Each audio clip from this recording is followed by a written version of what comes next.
because you want to focus on talent rather than looks. I find that surprising, being a film director that you are, na visual yung medium nyo. Is it something, does it say something about how that you trust your gut more than what you see whenever you do your work? Yes, the answer to that is yes. I always trust my gut, no? I use my gut feel every time, kahit sa eksena, kahit saan. Pero sa'yo na rin kasi nanggaling, di ba? Ang pelikula is a visual medium, pero ang songs hindi. Normally, nasa tenga mo lang yan. So, regardless kung ano ang mukha at ano. So, nalulungkot na kasi ako dahil marami na ako nakitang napakagagaling na Pilipino did not make it just because they don't look so good. And I find it unfair kasi bakit si Billy Ocean? Gwapo ba yun? Pero napakagaling. At ako, pipikit na lang ako kasi papakinggan ko siya. Sino? Jowa ni Heidi Klum. Lionel Richie. Dionne Warwick.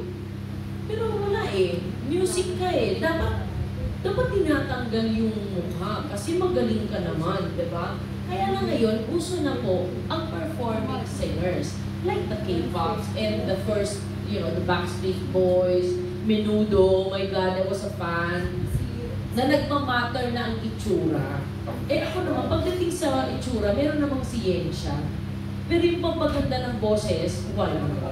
Kaya dun muna tayo, basic muna tayo. Let's look for that quality voice, distinct, and then madali na. Si Sir Carl Balita na bahala dun sa lyrics. Dali na po.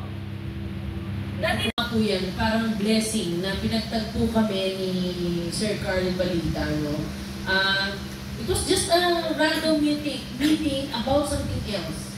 Actually, it was about the concert, the upcoming concert of Frenchie and Isbel. Meron po sila, doon po talaga yung pinag-uusapan. Hanggang sa nagkakwentuhan po na itong Give Me a Break. Eh si Sir Carl talaga, meron siyang heart for helping and bringing out pareho na pala kami na pinagdadaanan na ba't ang mga foreigners binabayaran natin ganito kamahal? Tapos pag daw kang talent na kinukuha, tinatawaran. Hindi niya naiintindihan.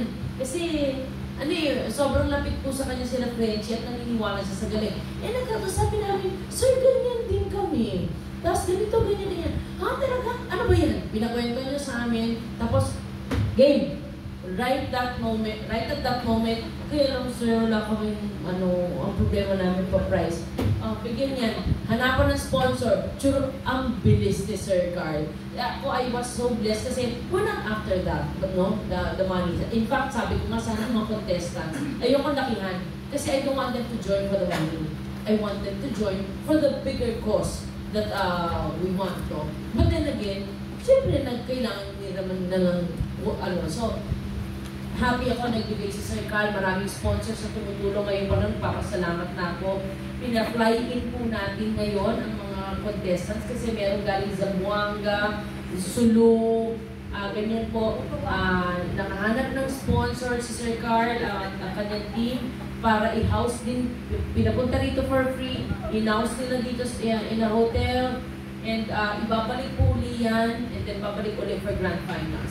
So all those things we cannot have done if not for Sir Carl. So we're really blessed. I think this partnership was meant na magkita talaga kami para sa ating Anyway, talking about teachers, nagkataon po, may parating na event about the board. So sabi niya, what if teachers muna? So dami po niyang hawak eh. Because sige po. So next will be pag-usapan kong nurses, and then criminologists, and whatever, and then tsaka kami lalabas. Kasi the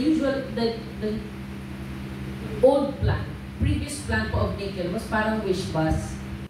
Yun po yung gusto namin na pupunta kami sa mga sulok-sulok na ngayon, hindi narating ng internet to track the talents there.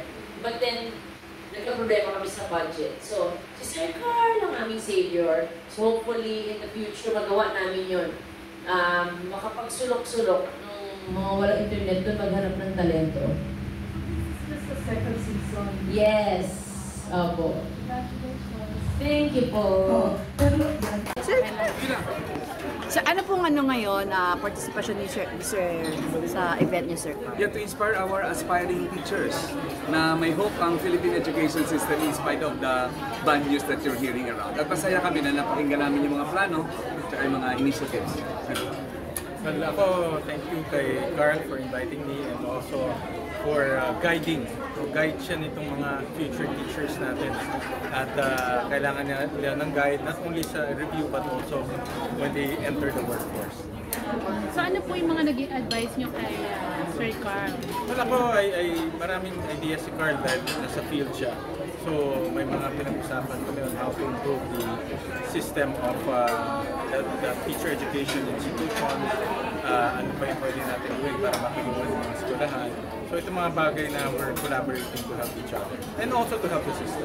Tama po ba, Senator? Under niyang committee niyo ang education? Basic education. Okay. So, kaya may connect talaga. Kasi sila magpapasok to maging teachers Yes, in po. basic education. Hindi po ba kayo kakanta ngayon mamaya? Hindi mo ba siya in-invite, Sir Carl? Meron next event. Ay! Ay, may next event Right, pa. right. Kumusta na kayo, Senator Bean? Okay naman. Okay naman. Okay naman. Okay naman. Sobrang busy pa rin po. Medyo busy ngayon dahil maraming kami hinahabol. Ano ng personal life, Senator? So far, so good. Okay ba kayo biyahan ko pala? Okay naman.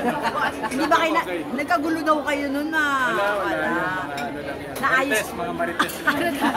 Pero nag-aayos na kayo, sir. Wala naman gulo Ay, talaga. hindi kayo ever since. nag- Never. Okay naman kami at wala lang may mga nagpapakalat ng Never kayo nag-doubt sa loyalty. Never. Alam ko yung pagkatao niya, alam ko yung pagkatao sa Ilan years na po? 5 years. Pero paano niyo pag-i-take yung mga ganyang controversy, lalo na sa loved one niyo, sa loved one? Well, kami naman, alam namin yung katotohanan, so alam din ng tao yung katotohanan, so pinapaliwanag. But siyempre may mga taong pinapalaki, may mga taong may mali siya, so naayaan na lang namin. Kasi Ang uso pa- importante, alam ng tao yung pagkatao namin. Kasi uso po ang hiwalayan sa mga celebrity eh. Alam. Pero ang tanong, Senator Bean, lagi daw kayong busy sa inyong career. How about daw po ang getting married? Nakaplano na yan. At pag pinag-uusapan namin, ba't ayaw namin i-pressure yung one another kami, each other. So, ba't pinag-uusapan namin? Will it be possible this year? No comment muna. Thank you. Alright? Thank you, Thank you. sir. Thank you, sir.